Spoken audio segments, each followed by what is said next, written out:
Good evening, ladies and gentlemen, and thank you for tuning in to the newest episode of Uncovering the Underground radio podcast show, brought to you by my companies Brutal Business Entertainment and Celestial Oddities Radio. As always, I will be your host on this enthralling and encapsulating journey into underground entertainment. I am Reverend Frater Crow, and I want to thank you for listening in tonight. Whether you are new or a return listener to the show, we bring you everything from music to modeling to stars of the big screen, comedy and oddities and everything in between. So there's something for absolutely everyone.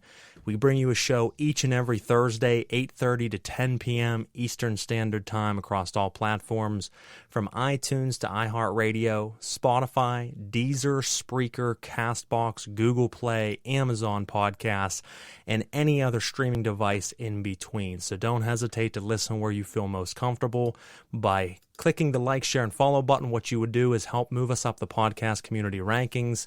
It helps us get to more listeners out there to discover the show, keeps you in the loop with new episodes as they air, and gives you unfiltered access to our past archives. And folks, there's something for absolutely everyone, whether it be Uncovering the Underground, which is this show, obviously, or it be our other shows, Knights of the Nephilim podcast, centered around esoteric sciences, occult doctrine, and ceremonial ritual magic, or whether it be our third show, Celestial Oddities Paraseekers, Celestial Oddities Paranormal Guys, that is centered around paranormal and supernatural phenomena, bringing on great guests, taking phone calls from around the world from listeners to listen to their unexplainable experiences, and just deep diving into great, wild topics.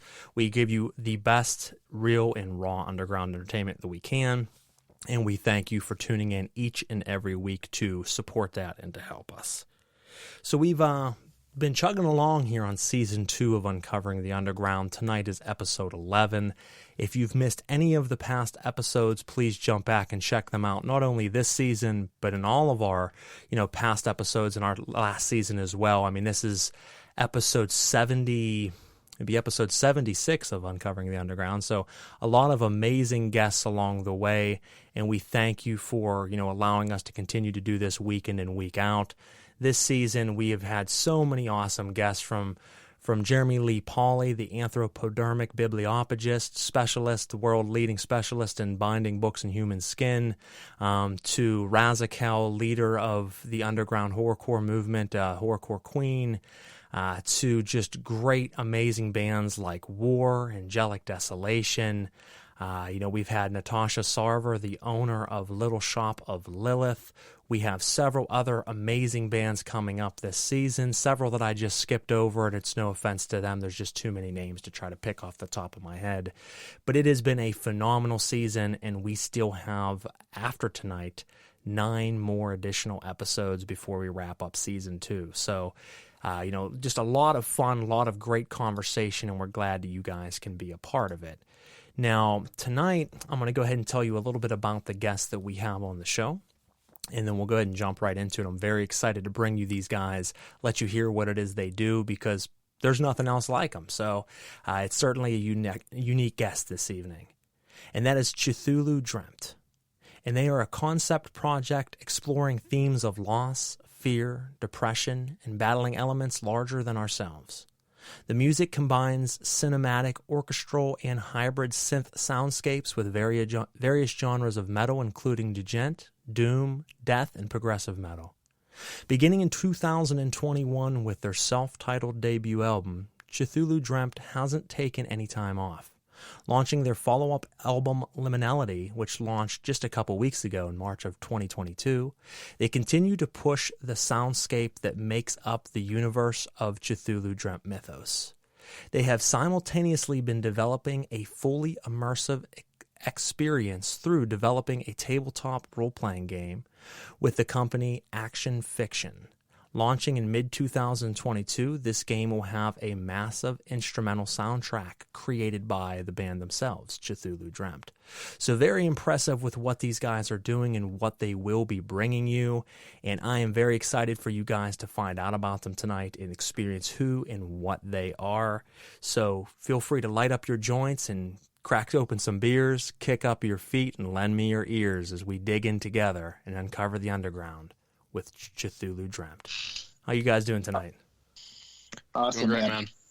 Thank you so much for coming on the show, and you're getting to allow me to pick your brains this evening, allow the fans out there to find out what it is you guys do, because as I said in your introduction there, you're very unique in your sound. You're very unique in what you guys have put out, from the sound that I heard that initially sparked my interest to the entire brand new album that you dropped 2 weeks ago, which is just a powerhouse in itself. I was excited to, like I said, get you guys out there because it is very different. Thanks. Yeah, that's kind of always been the goal, is to create stuff that we like, ourselves, without trying to copy or, obviously we pay homage to the things that influence us, but it's definitely something that we wanted to create for us. So, well, that's the most important thing, I think, for any band out there. And unfortunately, not everybody lives by that. A lot of times we can get caught up in the hype of things, and we start to, I don't want to say take away from our love of our music, but we start to cater to the fans. And I always tell any artist that caters to their fans that that's the beginning of the end. And a lot of people say, I don't know what you're talking about. My fans are everything. Well, I never said to anyone out there that fans are not everything, but it's very important for someone to be true to themselves and to continue to make music that they enjoy, that they stand behind, whether the fans will like it or not. All my years of making music, it was only ever a bonus if my fans liked it, but I always did it 100% for me. And I think you guys certainly do that. I think that's the hardest thing, right? Like, if you start trying to make music for other people and to appease other people, you're just never going to be happy with it. And, like, if you're making stuff for you, that's just what it has to be, at the end of the day, really. It does, because people will start to bleed disagree. you. I think we should just sell our souls for money.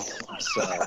Well, you know what? That comes to there's a big question I normally ask, and I haven't asked this season, so that's very funny that you bring that up, because one of the questions I used to ask last season, and I haven't, so far, would, be that if you guys had a choice to write one massive song, one song that just was your ticket. You guys got rich and famous off that song.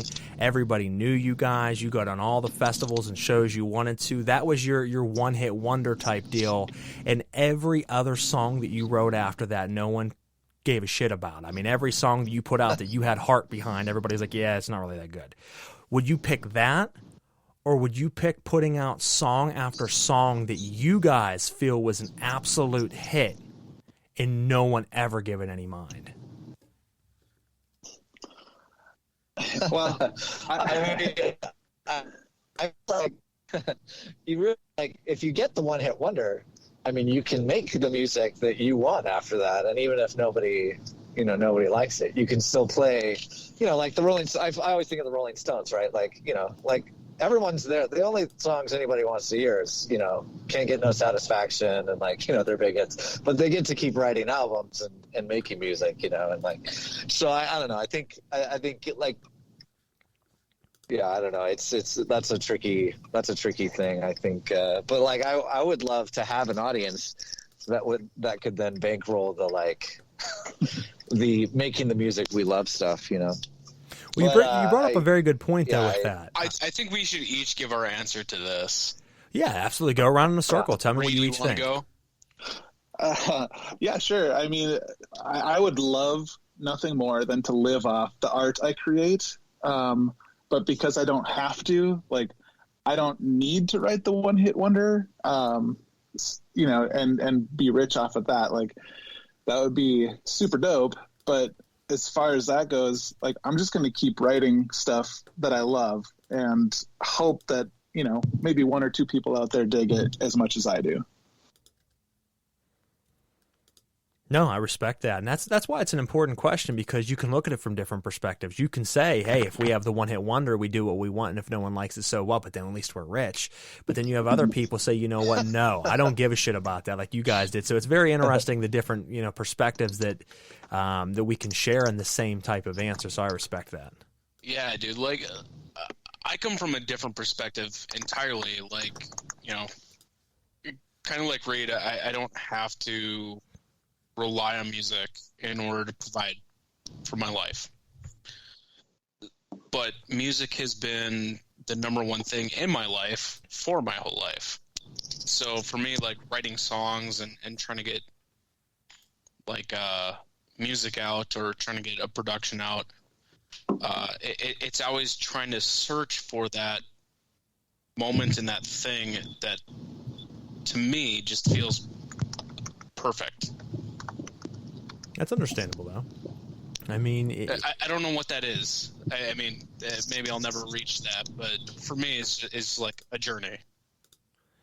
Well, I think music should be a journey, though. I don't know. My computer did something weird and just flashed across me. I don't know what the hell that was, but it should be a journey for what defines you perfectly musically, and it's always a fun journey because even if you haven't found it, you're on the journey of finding it, and you're putting out quality content in the meantime. That's why I always said for me, I only ever put out what I had dug and what I resonated with, and people always seemed to resonate with it as well. So that was just a huge bonus, and people always felt like I was writing for them. And I'm like, nah, man, I'm writing for me, but I'm glad you feel that you think it's for you. That's what a good song will do. But for me, like, I never cared about the money or fame. And it was the same thing for me. I never needed that money. I lived pretty comfortably without that. So I'm like, you know what? I just keep it 100 and it all falls into place the way it will. Totally. Yeah, right on. Now, why don't you guys... Yeah, I mean, I guess the audience piece for me, it's interesting. Like, it's actually less about being famous or making money, like, but I am a little bit of an extrovert. And I think for me, I love, like I've never experienced, like, major success, right? But I have experienced, like, work that I've done that people really like, right? That I was really proud of. I've experienced making work that I didn't really like, but people really liked, which is a weird feeling. And I've also done the thing where I made something that I was really proud of and nobody liked it or nobody came to see it. And in a way, that's almost worse for me. Like, that's the worst outcome of all, is like to make something that I was really happy with and loved, and like nobody cared about it or nobody saw it. Like that for me, of all the three options, is the most painful. It might be the most authentic, but it's certainly the most painful as an artist, I feel like. But. Yeah, social recognition is huge, man.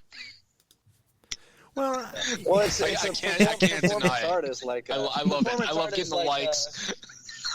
Well, I think the audience is part of it, right? No, I kind of dig that, though, Ben, because you get both in that way. Then you are being true to yourself with all the remaining songs, as I said, and if no one else likes them, so be it. You're writing what you love, and that's really all that matters. But you know also that you did get the recognition at least that one time. And here's the thing. There is a lot of one-hit wonders that still go out and tour, that we make fun of, and we're like, can you believe these guys are still here 35 years later and still Rick Astley, and we can make fun of them, but at the same time, they're still going out and partying, they're still going out and getting paid, they're still going out and have a good time, and you know what? They don't give a shit if we like it. The fact that they're still doing it, they're laughing, saying one song. We only ever made one good song, but you know what? We're still rocking that one good song. So I mean, it just depends on perspective, I guess. If you can do it, why not? And if you're an extrovert, like you said, that one song can get you out and you can meet all kinds of people. You can travel. You can have all those experiences where if every song you write gets no buzz at all, it would be hard to experience those things. But if that one hit sets you, then you can be true to yourself, but travel the world. But again, I'm not talking I don't think anybody can we can't make major success like that happen. Like, lightning strikes for you or it doesn't. Like, I'm really just talking about, finding people to connect, finding an audience. It doesn't need to be an audience of millions or thousands or even hundreds, but just having an audience, performance art, it is relational. Like, it's communication. You're communicating with an audience.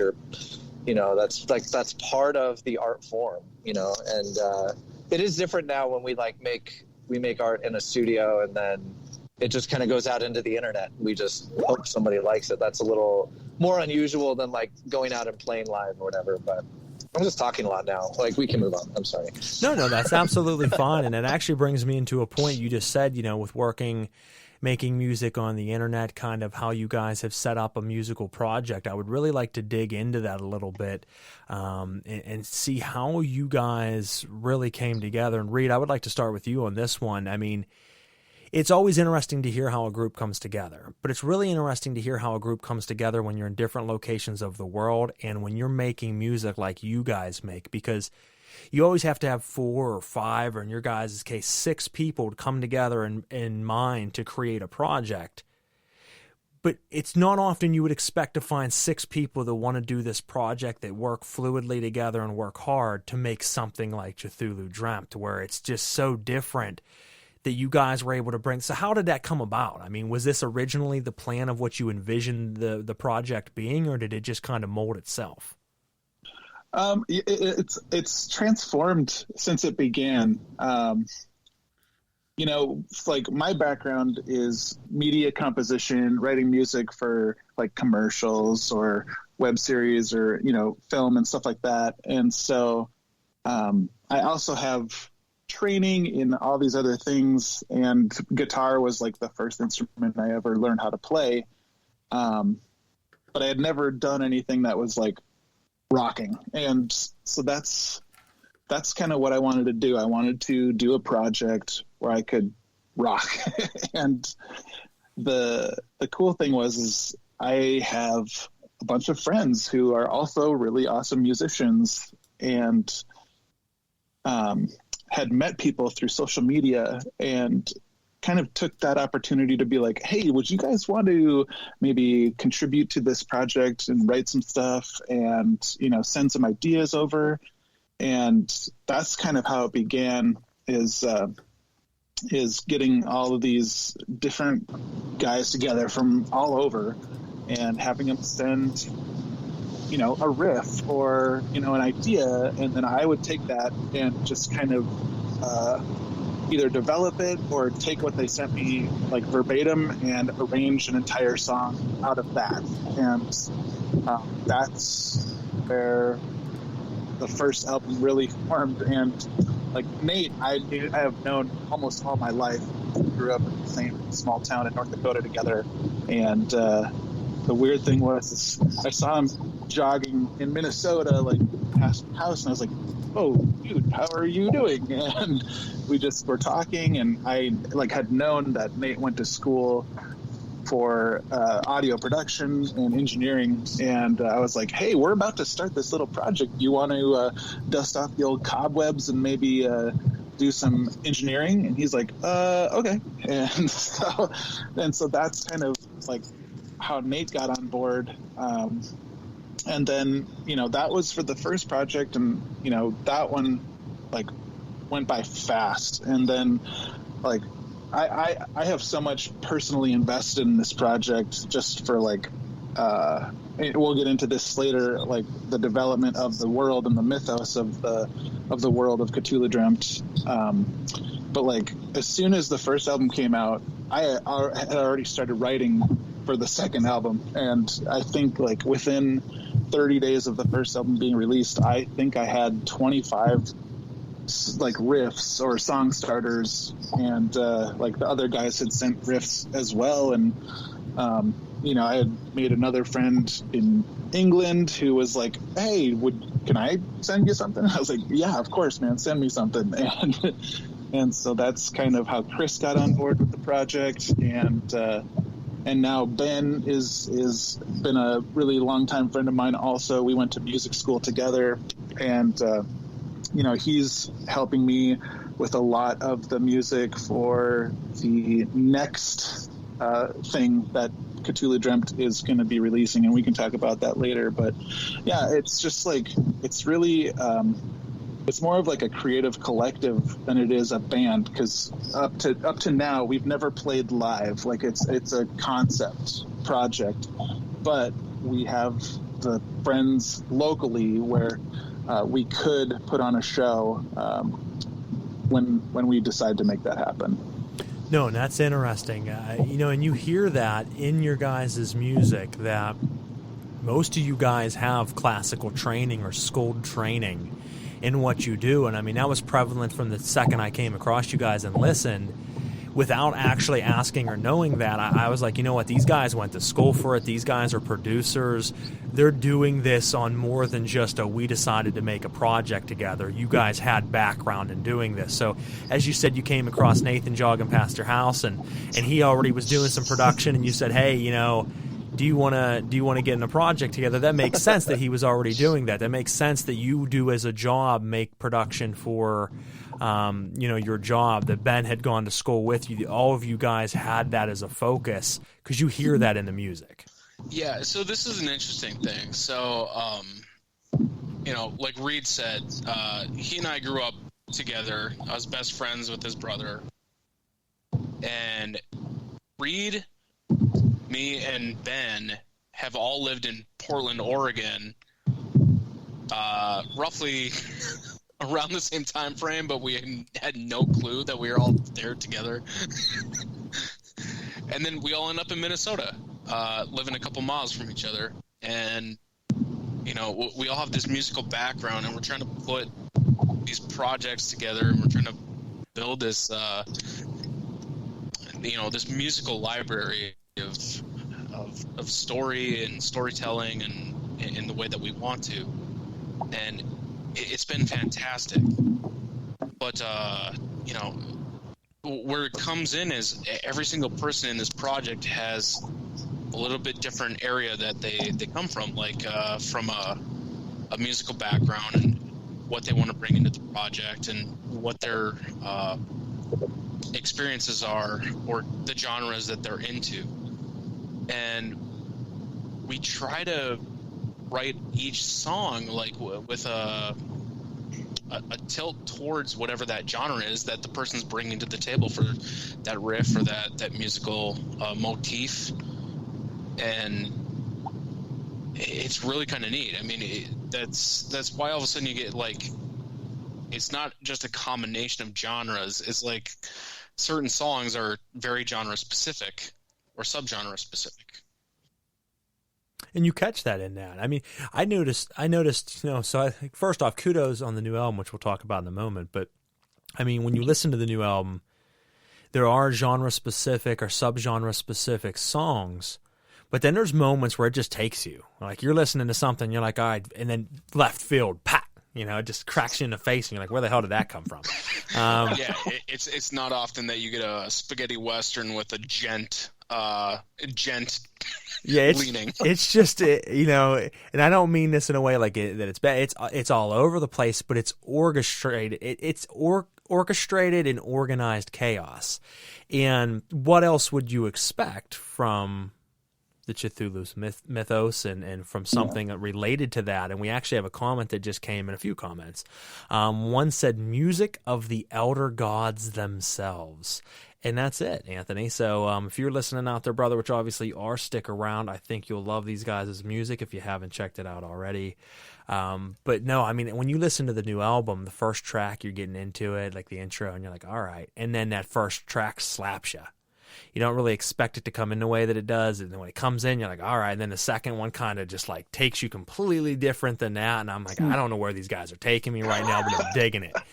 Well, and that's I appreciate that you're into that, because I totally recognize that this is not for purists. Like, somebody who's into black metal is not going to like, anything that is outside of a black metal song. A thrash guy is not going to like anything outside of like Obelisk, and he might not even like the last half of Obelisk because, I switch up genres in that song. And like the thing about it is like this whole project is a story. I mean, the album, the first album comes with a journal written by a character in the world. The second album comes with a journal that's written by a different character in this world. And it's all like following this timeline in this story, which will bring us into like the next phase of Cthulhu Dreamt, which, is this massive like TTRPG with a companion novel, like a fully instrumental soundtrack. And, it's all about telling a huge story. And if you're telling a story in a universe, like, it's not all going to sound the same, it's going to have different elements to represent different things. Well, yeah, because any type of universe or any type of planet or any type of scape is going to have different dimensions to it. I mean, you're in one area, you expect one thing. As you travel, there's something else, and you guys bring that. It is its own world, and you give different flavors of that world in not only each individual track, but individually in the track itself multiple times, and that's what makes it very interesting. So what I want to do, Ben, we'll be jumping back with you in just a moment. I have some stuff I want to ask you, but before we do that, now is a perfect time to go ahead and play one of our first tracks. Now, I've been sent 3 over, folks, and if it's all right with you guys, I'm just going to grab one of the 3. I don't know if there's a specific order, but I was going to play Dying Light first, if that's all right. Rock. All right, let's do it, dude. Guys. Well, this is Dying Light by Cthulhu Dreamt, and we'll be right back on Uncovering the Underground.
All right, guys, we're back on Uncovering the Underground radio show, and that was the song Dying Light by Cthulhu Dreamt. They have been hanging out with me for the last half an hour. We've been talking a little bit about who they are, how they got started, how their project is much different than your average musical project, that it is a whole world of sound and visualization, from their art to their music to the things that they have coming up for you in the very near future, which I want to go ahead and jump into. Now, Ben, before I jump into some of these other things, I wanted to ask you, in a project like this, I would think that keys are a very important aspect to the project because it's bringing so much symphonic / just ambient sound to the project. So why don't you, tell us about your part in the band and how joining the band, something like this was for you?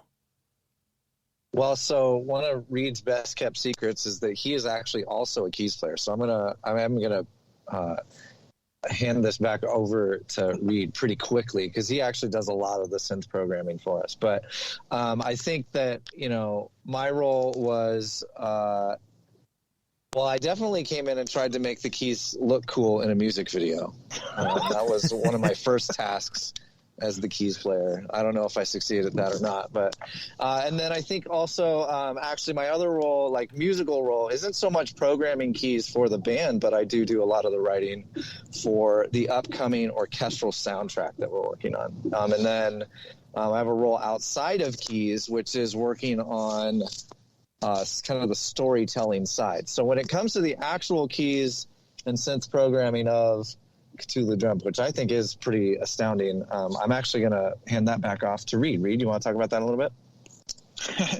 Sure. So the thing about having all my mates like in the band, it's if I were to do this by myself, like I could do it by myself, but it would be limited to what's in my head. And surrounding myself with all these other awesome people, even though they might only contribute like maybe a riff or, an idea, like the fact that they bring that to the table, it puts me outside of what I would have done. And it allows me to kind of explore different areas. And, Ben's right. Like on the first couple albums, I pretty much arranged and programmed everything, after taking any riffs that my dudes sent over. But whenever we do a live show, Ben will be on stage, I'll be on stage, Nate will be on stage, Lee will be on stage.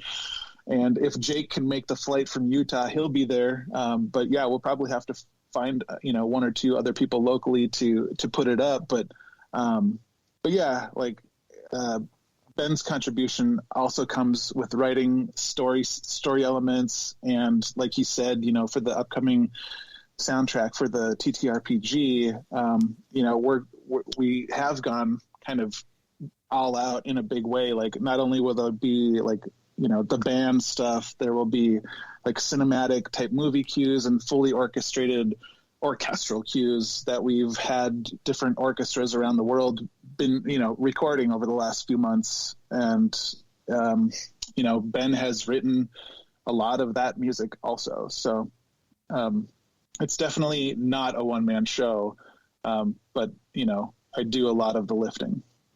Well, that's very interesting. Well, but could you talk about, Reed, just philosophically, though, this is, it's like metal at its core, right? But, kind of your decision-making and philosophy around, using electronic sounds and synths in the music. Yeah, well, the hybridization is just one of those things I like to listen to. So it's just easy for me to say, oh, this would sound cool with some kind of electronic sound, or just an element where, we might electronically stutter, edit some stuff so it sounds like it's glitching out, and taking essentially letting our tool belt be as vast as the tools that are available to us. And that's interesting because, yeah, I mean, there's so many elements sometimes that come up throughout your guys' at least your new album. I've listened to some of the old songs as well, but I want to refer to that and talk a little bit about that. But there's several times in the new album that I'm like, where do they even come up with that? You know what I mean? Where I'm listening and I'm like, that's interesting. Like and I like how you said that everyone contributes their own piece to it, which then deviates what maybe you would have done yourself.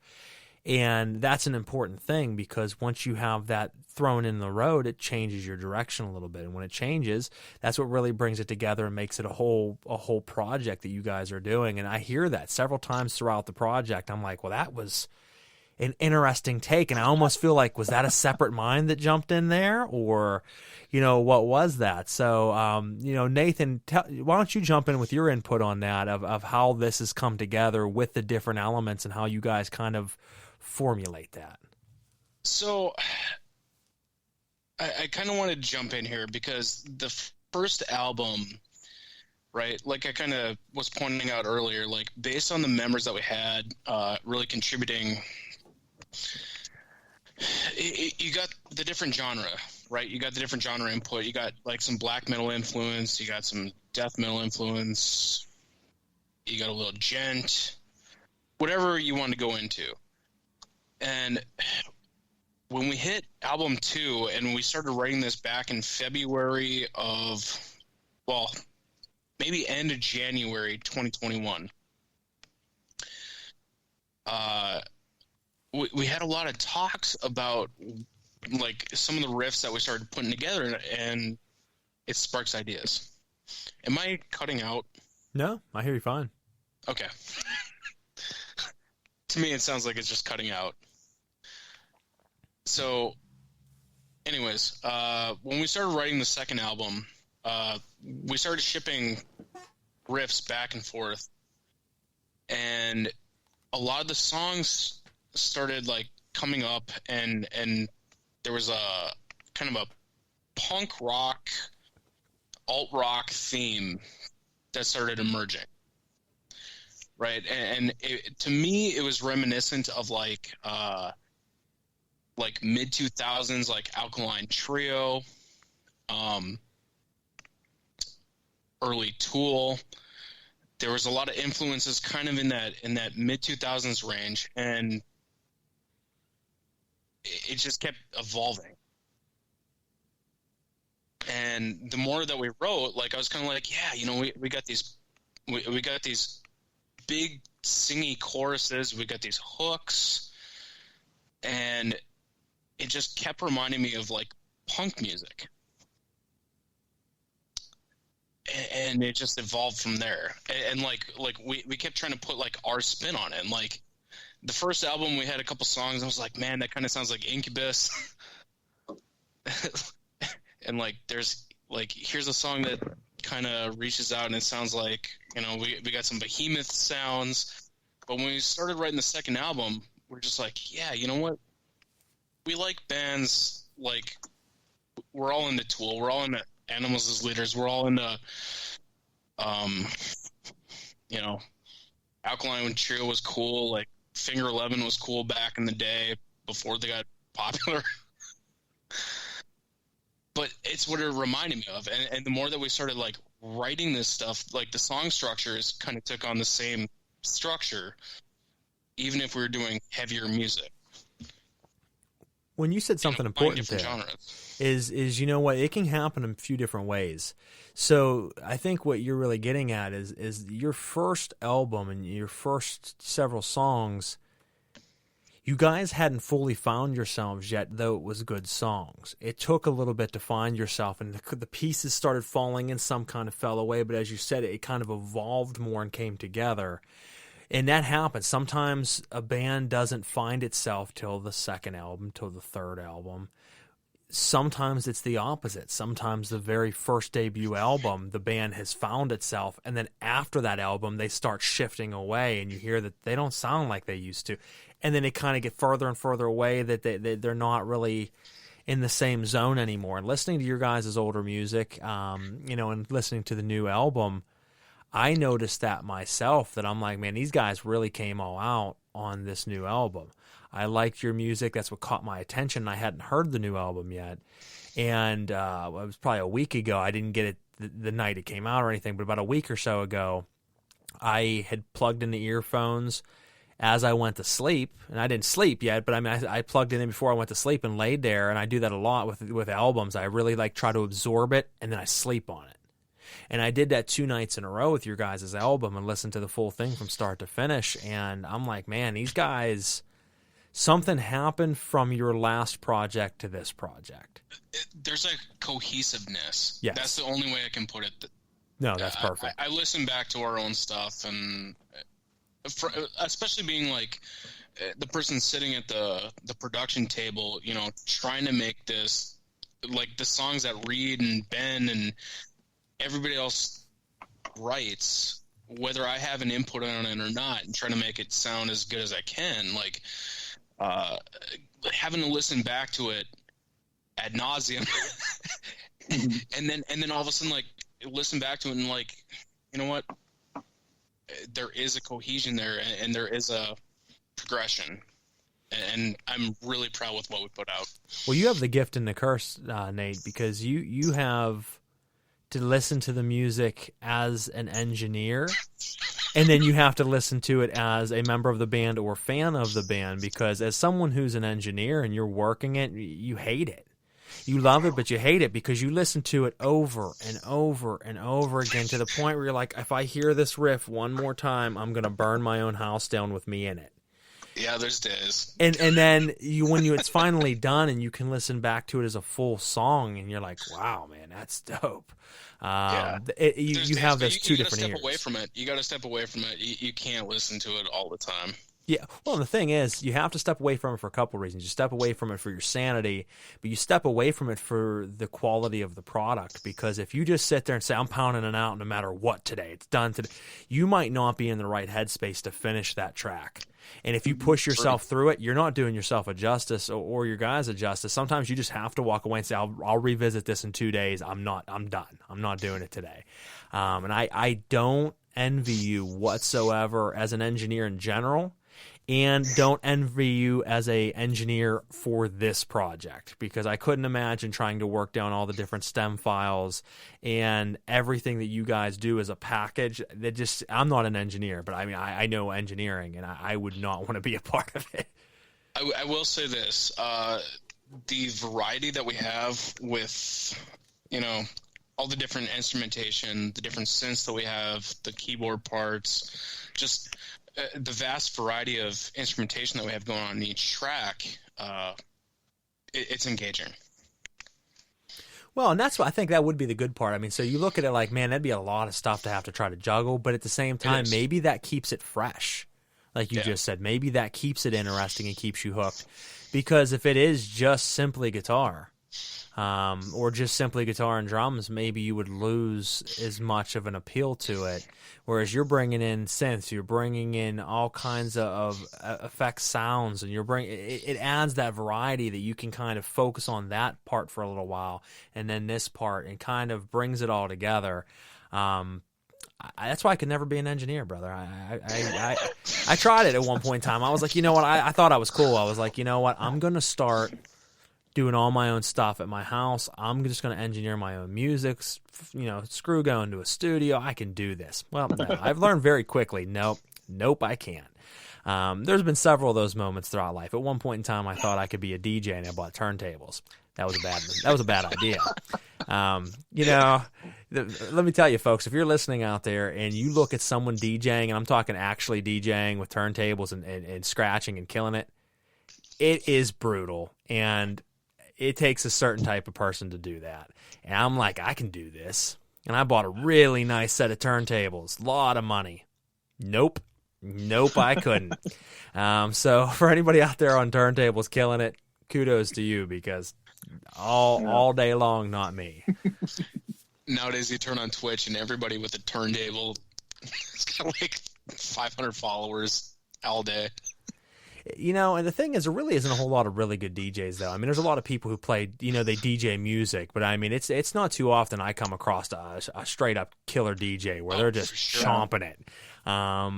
but they are out there. But like, that's what I wanted to be. I wanted to be a mixologist. I wanted to be able to just crush it and mix all kinds and just be, doing killer scratches. And then I just tried and tried. And I'm like, nope, this is just not something that my mind can wrap around. I've never been good with 5,000 buttons. No matter what it is, I'm not good with five. Or if you're doing digitally engineering, and you're moving all the different levels digitally within the computer, it's never been me. I can play guitar up and down all day long. I'm a killer rapper. I can do all of these things that I've been very proficient at over the years. Buttons, nope. I'm steering clear of the buttons. Now, I want to ask, how did, obviously this is a project that is much larger than just the band itself. And it has a lot of other elements that have come into it, and it's very fitting to use Cthulhu as kind of the pinnacle of all this. But, where did that stem from? Reed, did that stem from a love for H.P. Lovecraft yourself, or was that from other members of the band? Where did that come from as the overall feel of the band? It came directly out of me having lost a child and kind of trying to think of something that would be a good proxy for all of those things that a person who loses somebody feels, like grief and depression and anger, and it seems like Cthulhu would be perfect for that because it's not something you can control, it's not something you can comprehend. It's something that wreaks havoc on your life if you let it, I suppose. And so that was kind of where the mythos was born out of, is, H.P. Lovecraft, despite the man's misgivings, created some wonderful lore with Cthulhu and some really good horror. And so for me, I'm a huge fan of sci-fi. I'm a huge fan of fantasy stuff. And, when I got with Ben and I was like, going through the ideas with him, it made a lot of sense to create a character who wasn't me, but going through similar things. And because of the things that this person was going through, they inadvertently raised Cthulhu, from whatever parallel world or universe that he came from. And so that's really where it was born out of, was just me having lost, a child, and then dealing with that through the story and the music that we created.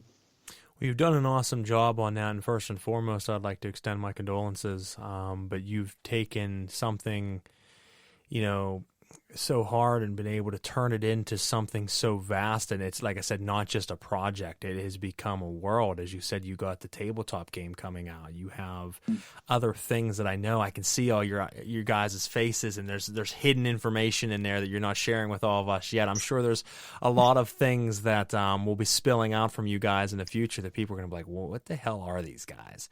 And I like that. I like that it's something different. You can't guess what's going to really come from it. And as a fan of H.P. Lovecraft, that's actually what caught my attention.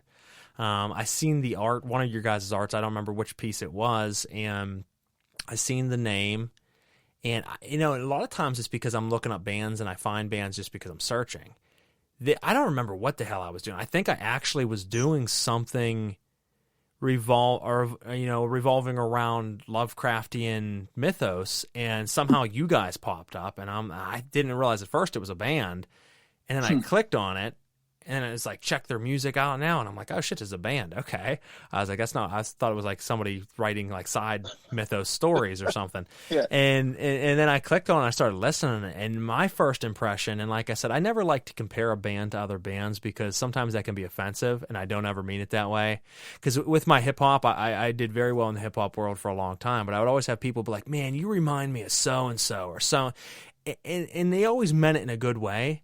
But sometimes they said groups that were, to me, absolute fucking garbage. So they were like, oh, you remind me of this absolute dumpster juice of a band. And I'm like, oh, thanks, man. Hell yeah. So, but no, in your guys' case, I think both of these bands are very, it's very nice to be, compared next to. And I heard Tool right off the bat. I heard a Tool influence. Mm-hmm. And I heard Dream Theater. And I was a big fan of Dream Theater in high school, and they took me on that journey when I was younger. And I'm like, man, these guys are doing some crazy stuff. And Mike Portnoy in drums was just doing some wild stuff that no one was doing at that time.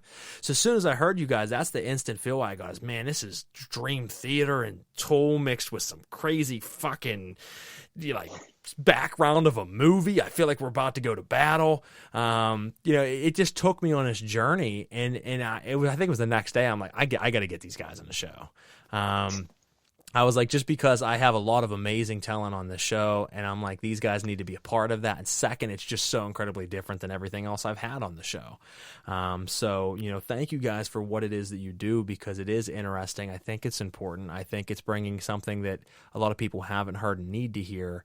And as you said, that the most important reason is it's been a savior for you, Reed. It's helped you release that trauma into something. And I know personally myself, that's what my music was for me for many years, was a way to release past things that have happened in a way that saved me. And the music had saved me. And then over the years, I was fortunate enough to have a lot of fans come forward and say, hey, man, your music saved me from killing myself, or your music saved me from this or that. And I started hearing, wow, it's saving other people's lives. And it just blew my mind that what saved me saved them. And that's when it all made it worth it. I'm like, wow, okay, this is more than just music. Yep. No, I totally agree. And I appreciate your comments. It's I wish you wouldn't have compared us to that garbage band Dream Theater, but no. Actually, Lee, our drummer, she's got a Portnoy tattoo, like his autograph tattooed on her arm. Oh, no shit, okay. Mike Portnoy. No regrets. And that's funny, because honestly, I didn't know if you guys listen to Dream Theater or not, or had any influence by them. But like I said, I personally, when I listened to you, that's the two bands, was Tool and Dream Theater, that really just hit me. And I'm like, man, these guys are a mix of that and something so much more. And them are two good bands, at least in my mind, to be compared to. I think Dream Theater just actually won their first Grammy the other night, I believe. They did. That was awesome. Only after like 30 years, they finally brought it home. Here's the weird thing about our band. So most of us are guitarists. Yeah, I did see that. I was going to say, I did see that most of you play guitar. There's like 17 guitar players in the band. So watching a guy like John Petrucci, who, whether you like what he put out or not, has influenced our entire, your instrument, right? For like 20 years, finally be recognized for doing that is kind of an accomplishment. And he's earned that 1,000 times over. And it's nice to see someone get that recognition, because no matter how humble you stay, that you're like, I've done so much for so many, and they've yet to recognize me for it. So when that day finally comes, and when the day finally comes that they're like, we want to recognize you for it, you're like, thank you. Thank you.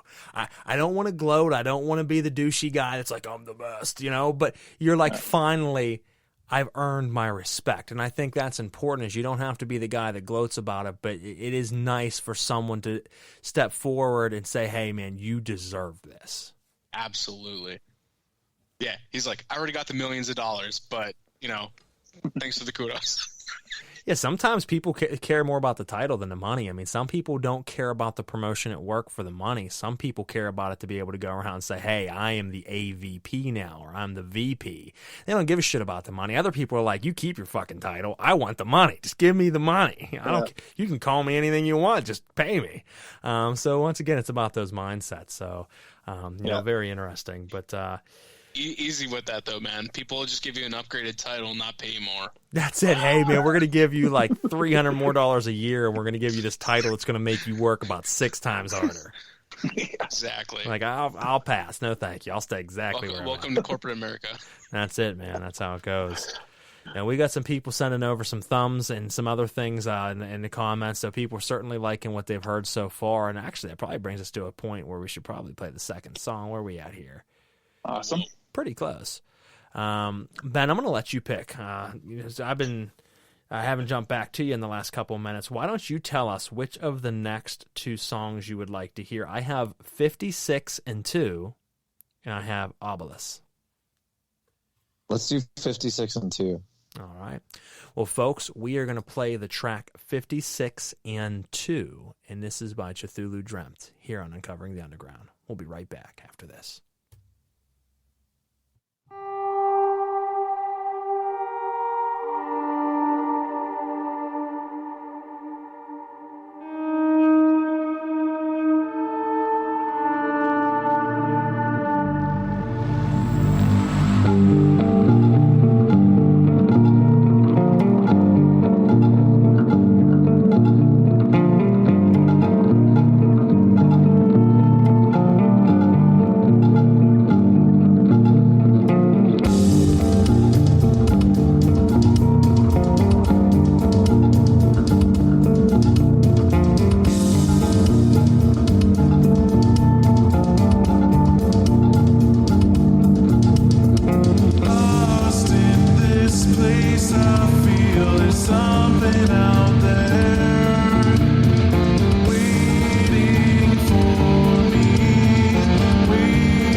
All right, folks, we're back on Uncovering the Underground. That song was 56 and 2 by Cthulhu Dreamt, our guest for the evening here on Uncovering the Underground. And I love that track, honestly. It was one of my favorite tracks, and that was one, and I don't mean to say you guys sound like them, but I'm saying that was the one that I heard that really reminded me. I already thought you guys had a major Tool influence, but that one gave me a very Tool influence, and I loved it. I'm like, man, this is a good track. It should. It should 100%. So, and I guess I'm not wrong on it then. Good. No, that's actually where the name came from. So Tool had 46 and 2. Yes, okay, that makes sense then. Back in the day. And back in February of last year, I had spent a lot of time listening to them. And all of a sudden, like, I was like, you know what? I really kind of like this sort of like 7/8 over a 4/4 beat that they were doing, like this polyrhythmic idea in 46/2. And I was listening to them, and all of a sudden, like, I found myself writing an entire song using Microsoft Excel because I was mapping out polyrhythms. Okay. So you were getting super nerdy with it. Yeah. Okay. Super nerdy. That's what's up, though. But that's what's up. And, like, I think how it started is, like, I didn't even, like, have an idea for what, like, I wanted it to do. I sent Reed a spreadsheet. And it was just like, I have this idea. And he's just like, what the hell am I looking at? You gotta love that when you get it and you open it up and you're like, what? I was like, it's a song, bro. Yeah, this is a song. Like, are you sure? It's like it's color-coded bars and none of it makes sense. I was like, it'll make sense. And I think Nate, you sent me the DI for the guitar. And 2 weeks later, I had actually mapped it out, like, and the whole idea behind 56/2, and where it started is, it was alternating bars, a 6/8, 8/8, and it just mathematically came out to 56, and then there was 2 bars of like 8/8 to finish out this thing. And like when you got it over enough time, it went to like, it matched up to a 4/4 beat, and eventually like it come out to like we had some 4/3 or something like that drum beat and whatever. But like we shipped it back and forth, and like I was kind of like, this is kind of neat. Now, for those listening out there that have no idea of nerd talk or engineering, we're talking about time signatures. So there's people listening out there that are like, engineering. This is Music 101. Well, Music 101, yes, but I'm saying for people out there that just listen to the music and they're hearing you, 201. They're like, 501. They're like, what is this guy talking about? He's talking about time signatures. They're like 501 polyrhythmic time signatures meeting up at a certain time. But that's what it ended up being, and I kind of wrote it in that way, and I was just like, it kind of matches up with that, and the fact that it had 56 and I had 2 bars of 8/8, I kind of went 56/2, okay, 46/2, like, haha.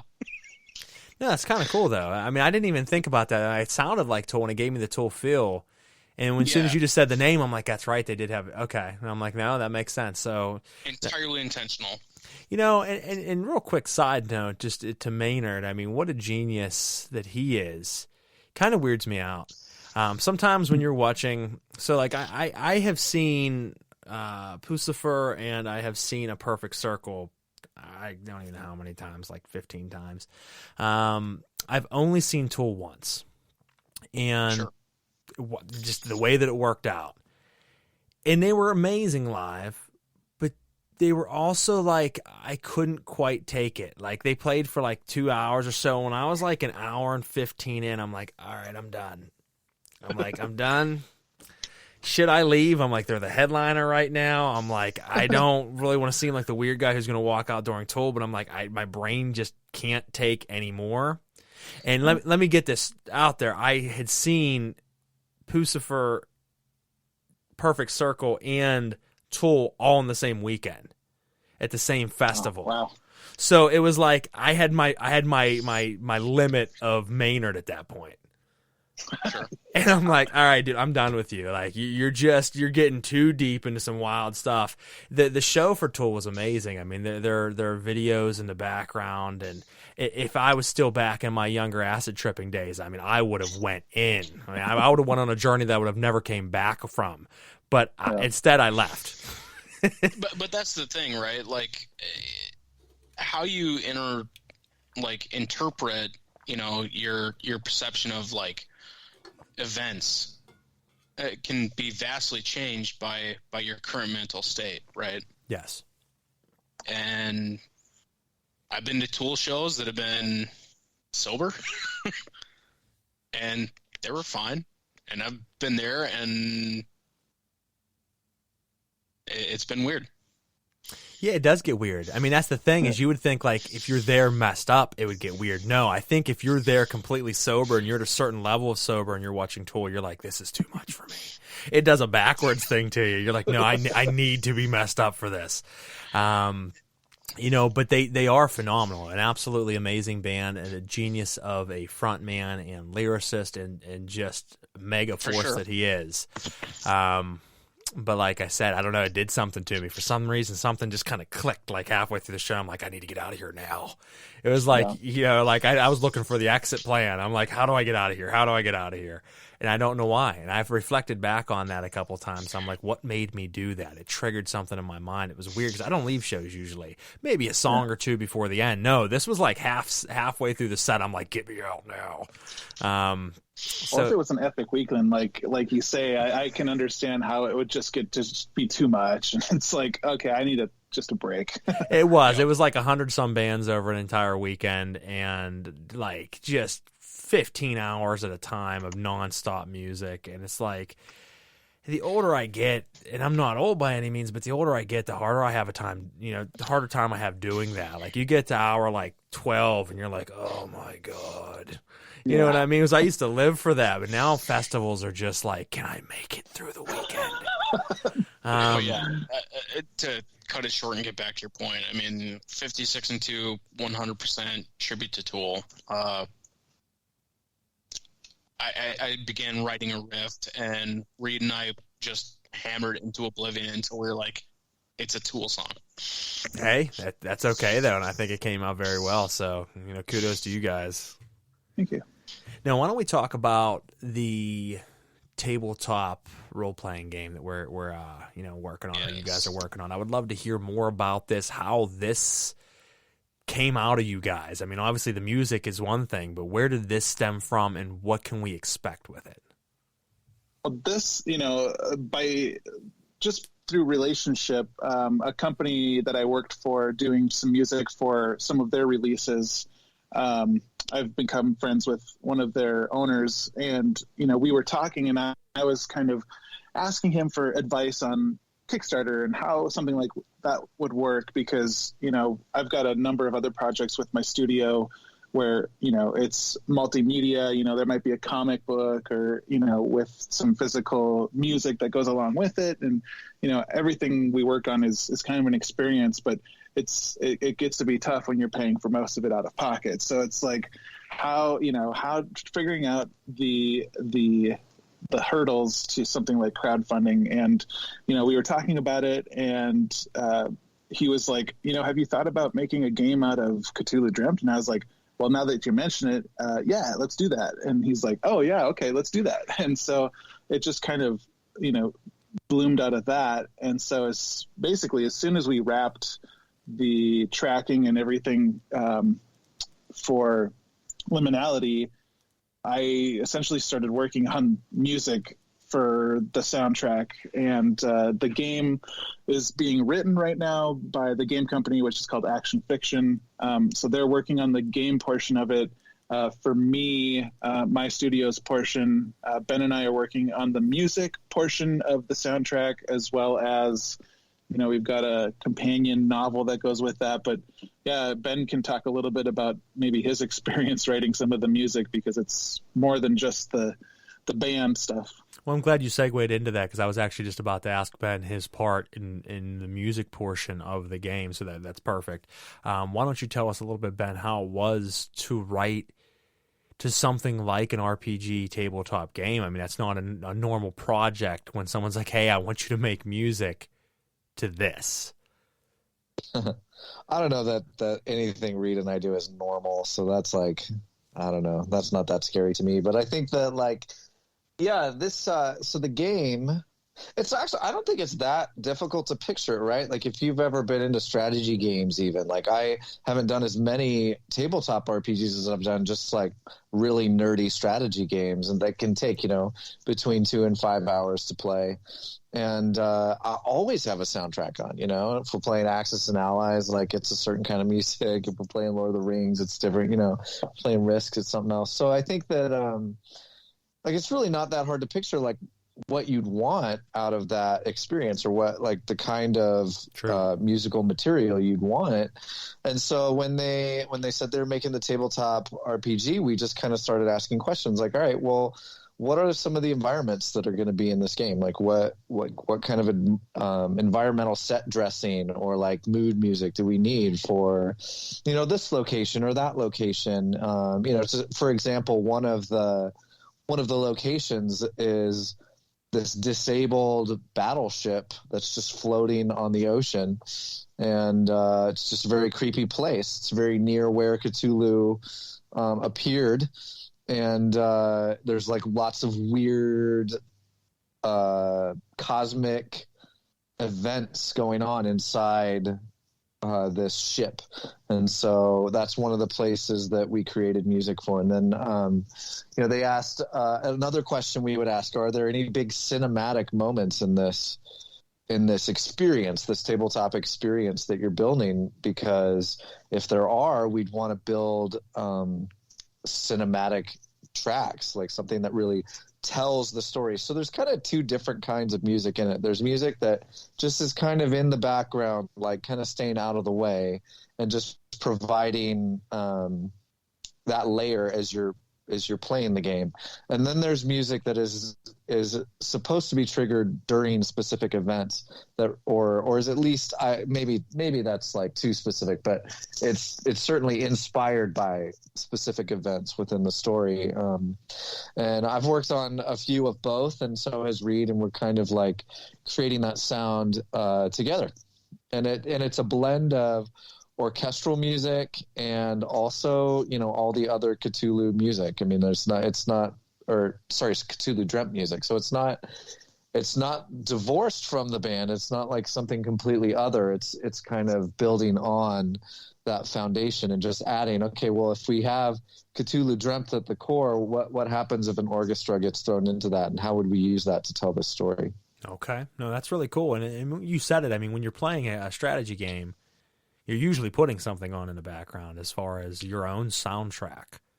This just happens to have its own soundtrack. And I like that. I think that's pretty cool. And as you said, I mean, it makes sense that you have elements that are really just filler that are there to add to the game. And then you have moments that really are pronounced to bring that experience to the forefront. So, I mean, it makes sense to have two layers of it as well. So it's very interesting. You said it comes with its own companion novel, which it adds a whole nother element to it, which is pretty awesome, guys. I mean, as someone who has been involved in a lot of things, from writing to music to just a lot of different projects that I'm in with radio and everything else, I love when I see cross-cultural elements come together, like a novel, like the game, like the music, and bringing an orchestra in it. That's awesome. So you guys are doing something, like I said, that's very different, and I'm loving seeing that. So kudos to you guys. Well, I think on the all story is just such a big part of what we're doing. I think that's kind of how Reed and I met. And this, like Reed was saying earlier, the whole band, the whole world, everything about this project, this multimedia project, is built around the idea of telling a story. There's a story at the center of it. And it's not, it's not a Mickey Mouse story. It's not a Disney movie. It's not, we don't hold your hand all the way through and explain every detail to you. There are certain parts of the storytelling plan that are more explicit. Mm-hmm. And then I really think, but the core of this project is the band's albums, and those are very implicit ways of telling the story. They're not like musical theater where you have, this character sings this and then this character sings that. And, it's just not, it's not like that. And so, but again, like the story is such a huge part, of the creative impetus for this and kind of the creative organization of it. And it's really the thing that, someone described the project earlier, I don't even know who it was, as organized chaos. Like the story is the thing that organizes the chaos. And so that's really been that's been fun to work on and fun to develop. That's what Reed and I started doing in college. That's kind of how we met. So, well, I think, and you guys have given a big tribute to Lovecraft in that sense, because with Lovecraft's stories, you could have 5 different people read the same story and really come out of it with 5 different takes on how it made them feel, what they experienced in it, and what their truth of his story was. Was it just simply the story at surface level, or was there something deeper than that? Was there something even deeper than that? And I mean, with Lovecraftian work, it gets interesting because you have the surface level, but then a lot of people say that he did much more than just paint vivid stories, that there was a very large magical element. Now, something about myself, whether you guys know or might not know, and you guys don't know me that well, so you probably don't, is I'm very, very heavily involved in the occult world and am a very well-known occultist. And I specifically myself don't work necessarily the Lovecraftian current, but there is sects of people out there who have paid tribute and ode to H.P. Lovecraft and his work in a magical sense. And I have dabbled in some of this work, including more of the Necronomicon type work, and it's legit. I mean, it is an actual real thing. And you start to sorry, I'm gonna have to go. I'm just kidding. That's all right. Hey, man, I'm involved in some pretty wild stuff. So, but I mean, there's people who, they don't see that side of it, and there's other people that certainly do, and it starts to question, was that something he had planned? Because people say that, Lovecraft had nothing to do with magic and it wasn't his bag, but maybe it was. There's other people said that he kind of hid that. So you start to wonder that he built something much beyond just that initial project. He built something beyond just writing, and he had multifacets to that spread out much further even after he was gone. So it's interesting to see you guys kind of stem from one of his mythos into your own universe, into multiple, channels yourself. It's interesting to see from an outside perspective. Well, maybe we do a side project about Aleister Crowley and expand from there. You could. I mean, there's a lot of the thing with Aleister Crowley is there's a lot of people that have stories about him that are true. A lot of people have heard a lot of false stories about him as well. And I mean, he did do some wild things. I'm not poking fun at. No, I'm not really a huge fan of Crowley, but I mean, there's the thing about that is if you read a lot of his actual stuff, he was a genius. He definitely was insane, but I mean, he was also a genius, just like Friedrich Nietzsche and a lot of these other guys who were completely mental, but at the same time were absolutely tuned in. I think some of the smartest people in the world are the ones that are the most insane. Sometimes you break that barrier in here and all kinds of wild stuff starts happening. But no, like I said, I see that, how it kind of transposed from his workings into what you guys are and where you guys have taken it. It's interesting. Thanks. Yeah, thanks, dude. Oh, no problem. Now, we have, what time is it? We have a little bit of time left before we jump into this last track. So I want to fire 2 questions out that I normally ask every guest that comes onto the show. Oh, snap. And the first one is going to be, if you had all of the time back that you've spent studying music, going to school for music, playing, performing, writing, everything, all of it back right now, poof. And you had to put it into one other thing other than music, what would it be? And Nathan, let's start with you. Snowboarding. Okay. So you're an avid snowboarder? Yeah. Okay. No, I like this question because everybody obviously has passions aside from what they do, and it's nice to hear what other people's passions are. So if you had all that time back, you would you spend it just in general having fun snowboarding, or would you put it into trying to become pro, or? Putting it into becoming pro. Okay. I used to love snowboarding until I took a really bad back injury and I don't snowboard anymore. Thousands of hours I spent into doing music and could devote it only to one thing, that would be it. Oh, that's what's up. I dig it, man. What about you, Ben?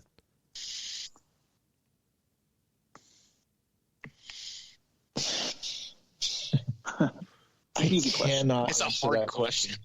I can't answer it. I wouldn't take it back. I'd put it right back in, I think. Okay. I don't think I could put it in anything else. If I've learned anything in the last 25 years, it's that I'm not good at anything else. So this is what I do.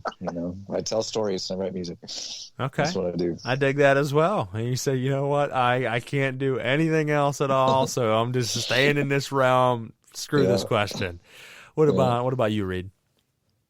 I mean, I didn't know we could just give a Ben, cheat answer like a Kobayashi Maru, but I think if I had to give up music, just music, not creative, I would probably want to write, even though I'm a shitty writer. Now, when you say write, do you mean full-blown novels or what kind of writing? Yeah. Okay. Yeah. Yep. That's something I've always, and I have started. I actually have a couple books underway that I've never finished, and people have been asking me for years to finish them. It's one of those things that I always loved, but I don't know if I'll ever actually finish and release it. Even if I do finish it, I don't know if I'll ever actually release it. I have one that's in lieu of a Stephen King type horror. It's actually very good. I've let about 15 people read what I have had, and they're like, wow, man, you really should put this out. And I'm like, I don't know. And then I have a lot of writings in the occult field. And like I said, I am an ordained minister. I have taught hundreds of students over time, and have writings out in that sense. But I started actually writing occult literature. And I feel that there's so much garbage in that field that I don't put anything out because does it get lost amongst the fields of fantasy, or does it get scrutinized and never seen for what it actually is? And I'm an old school occultist. I'm not bringing in all these elements of horror and fantasy into it, which are okay in their own right, but there's people who bring a story that they paint for people that is absolutely not true, and everybody believes it's something that it's not. So it's one of those things I admire the wanting to write, because I was always a writer. I mean, I've written hundreds of songs, and I've always liked lyrics. I was always a lyricist and a writer, but it's a tough field to get into. Now, the second question, which is, a very, very morbid question, I guess you could say. If you had the option of getting to choose either A or B, it's the end of the world. You either can spend it with your loved ones but say absolutely nothing. You're not allowed to share any words. You're not allowed to write anything. You are simply only able to hold one another and enjoy each other's embrace in those last moments, or you are able to say everything that you ever could say or wanted to say to one another, but you are separated from a barrier without the option or possibility of being together and only hearing one another. What would that be? And we can. For me, that's an easy one. I would take the quiet embrace. I think that's a popular one. I think that's the most popular because, when it comes down to it, you can say a lot without saying nothing. The look in one's eyes, the feeling of holding one another can say a lot without actually verbally saying anything. So in your example, though, right, you said that you can't vocally say anything. Can you write messages? No, there's no communication other than just physicality. No text, no emojis. No emojis. The speaking seems almost pointless. Trying to negotiate here. I'm just trying to understand what we can and can't do in this scenario. Exactly. No, there's only holding. No any type of communication other than literally, like I said, your eyes or just hugs. Now, why don't we go to you, Ben? What would you choose? Well, I know what I'd choose. In a heartbeat, I would choose being able to communicate. But that's what I'd want to choose. That's what I want. But I also know that my wife would want the other one, so I'd probably just do that because that's what she would want. He says, listen, it's the end of my life. Literally everything's done after this. It doesn't even matter, but I'm still doing what the wife wants because happy wife, happy Armageddon, like that's how it is. No, and it's funny because that's why I said as people do have different, some people are very verbal and they say, I personally would have to say everything I need to and I'll forfeit the hug. Other people say, I want the hug. I don't care about talking. You get both sides. So now we come to the tiebreaker. Nathan, what are you picking? I'm walking out into the woods and hiking with my dog. He says, I'm skipping all of it and just going off on my own. He doesn't want to be with his loved ones. I want to be with my dog. I love my loved ones, but if I can't say anything to them or communicate or... It's be a lot to be around them. I'm just going to be like, love you. Okay, so he gives a kiss goodbye, a nice, Nixon wave. Interesting. And nice then, dodge. I like that answer. Okay. My dog and I actually just don't want to be around my loved ones. Yeah, I think I've asked. This is the 11th time I've asked this question. It's a new question for season 2, but it's went through multiple people because of bands and different members and things. So there's been about 50 some people that have answered this already, and I think that is the first time that someone was just like, "Fuck them all. I'm taking my dog and I'm going hiking later." So I will remember that answer from you guys and from at least Nathan, for a little time to come. So, well, why don't we wrap this up and I'll play the last song. When we're wrapping up here, I would like you guys to tell us where we can check out your guys' projects, your music, everything that's coming. Any news of anything coming up that maybe we haven't heard that you're willing to share. If there's not any, that's fine. And then any last just announcements and things you guys want to put out there to the fans. I think we got to give that over to Reed and let him run with this answer. All right, Reed, what do you say? CthulhuDreamt.com is the place that'll get you where you want to be to find out all things Cthulhu Dreamt. It's pretty soon we're going to be launching the pre-save or pre-notification page for the Kickstarter for the TTRPG. The Liminality is already out there. So there's a ton of links to different streaming services at the website. And if yours isn't there, you should be able to find it on your preferred streamer. But it's got information about the band. It'll have links to basically everything coming up in the future. I dig it. Well, folks, go out there and check it out. I listen to it personally myself on Amazon is where I get most of my music, but they're everywhere, Spotify, all of that. And I advise to go and check out the album. If you want to have a trippy time, listen to it right as you fall asleep like I did 2 nights in a row. It makes for some really bizarre dreams. I don't know if that's just in general or their music sparked it, but 2 nights that I did it, I had really, really bizarre, strange dreams. And I'm all about that. So go make it happen for yourself. Check them out. Yeah, absolutely. Thank you guys. Go check them out, support them, pick up their album. And, support their tabletop RPG when it comes out. Get the companion novel and anything else that these guys do in the future. Please support it. You guys are the lifeblood of underground music, of projects like this. So thank you. If you're listening out there and you have any suggestions of what you want to see on the show, not on the show, see us do differently on the show, or any guests you want to see us have on the show, you can message us at celestialoddities@gmail.com. Again, that is celestialoddities@gmail.com. You can message me on the Frater Crow Facebook page, which is my personal page. The Uncovering the Underground Facebook group page, you can join that and join us in different conversations and things on there. Make sure you check out all of our past guests this season and last season, and all of the guests to come, which I will read you off a list of a few of those names. We have an action-packed rest of season 2 coming up here. Next week, we do have model Sarah Marie Pauly, absolutely gorgeous, wonderful at what she does and what she puts together. She is the wife of our first guest this season, Jeremy Lee Pauly, as I said, who is a world-class specialist as an anthropodermic bibliopagist and human wet specimen specialist, restoration specialist. Fascinating work that those guys do. I can't wait to have his wife on and speak with her about what she does. You guys will love her art. And they have so much that they're producing. They have a Netflix show coming out, or a movie coming out soon, which is pretty cool. After that, on April 21st, we have Knights of Melis, just some absolute beatdown death metal. We have on April 28th Carbon Stone. They I don't know what exactly you would call them as a band. They're amazing. I love them. They have a new song called Scream. It's either Scream or Ghost. Don't quote me on it. It's one or the other.